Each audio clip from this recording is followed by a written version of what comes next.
Hello, friends. Hi. So I have the very distinct pleasure of working in the Department of Music as an administrator, but it's not very often that I get to come out and flex my artistic muscles. So I'm here tonight in front of you as a playwright and a poet and an artistic producer. And I'm going to read for you tonight some pieces that are inspired by music, some pieces I think sound a little bit like music. The first piece I'm going to start with is called Conversations with Dad. It's a series of poems I've written about my father. And before I get started, I want to paint a picture for you. Papa Dart is 6'4" and 250 pounds. He has been driving a truck longer than I've been alive. We don't have a very good relationship, but when we do talk, we talk through music. And quite often that's the only conversation we have. When I was growing up, he used to make me mixtapes, and that's the way we communicated. So when I was a young riot girl listening to Hole and L7 and the Raincoats, I would make him a tape of all the music I listened to, and he would send me back Bonnie Raitt and Sass Jordan and Janis Joplin, and he'd say, honey, we have a lot to talk about. So, is anyone in here a 10cc or a Godly and Creme fan? Hands up. Anyone? My sister, right there. Awesome. So this is a little piece inspired by a 10cc car song called My Body the Car, and it has to do with my daddy the trucker telling me that he has diabetes. It's not happy, but it's a little bit happy. It was the reason they quit the band, you know? Cracked fingernail rimmed with engine oil black, flipping dog-eared liner notes. Sandpaper scratch, pack-a-day laugh. They left 10cc to record that triple threat concept album. Scanning the track list, a shaking hand ups the needle, drops it expertly onto Save a Mountain for Me. No record, scratch, skip, or two-bar, too-late entrance. Just perfect hiss-pop slide into opening notes. You know the one. What was it called? Consequences. The Gizmo. No shit, that's what it was really called.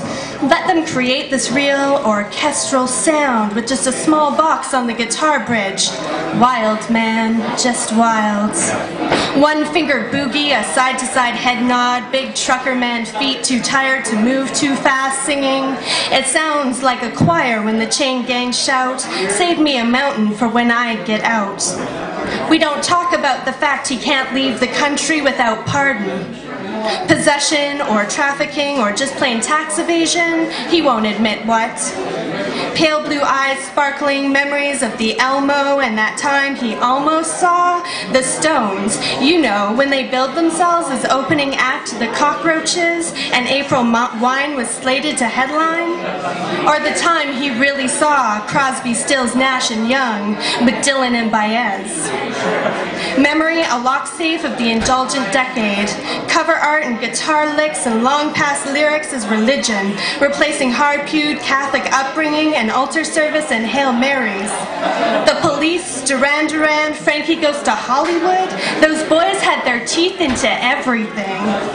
We don't talk about the fact his teeth are falling out, but all three on the top shelf cracked like spring soft lake ice, nicotine-dyed fissures, topographic tears and hard enamel, lonely soldiers choking on vile breath.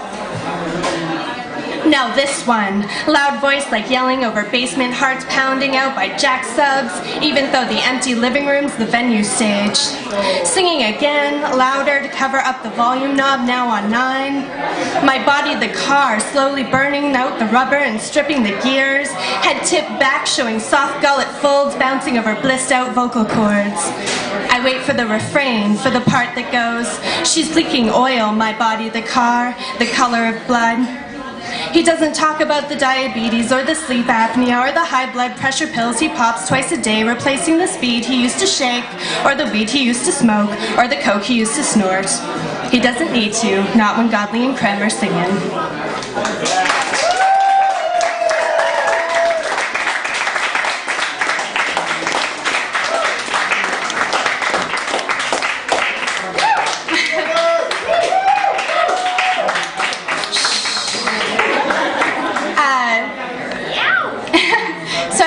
small obsession with doing a lot of research, and I one day came across the history of nursery rhymes, which aren't very kind if you actually look into them. They're about like the plague and torture and all sorts of evil stuff. So I had this really evil roommate, and I wrote a piece based on nursery rhymes for her. I actually do wish her well now, but anyway, it's called Lolati. Like the piggy, banked pedagogical thrift savings, pig clay molding factions of friendship and time spent in the tenement of 10 years or more. Snout for nose, small eyes shining, this little piggy had none, but that first penny clink link between me and you was a promise we'd cross our hearts and hope to die before we ever crossed each other. A child's onomatopoeic lesson learned, the ba-ba bashful wool pulled over my eyes. Leave me alone, I'll come home, but Bo's still looking. Her bleeding heart found her tail, drip-dried blood, a puddle at her feet, tail nailed to a tree. So let the dish and the spoon of fare. I've no concern to hear you say hearsay for the sake of passing time. Even silver bells and cockle shells do bite, I know.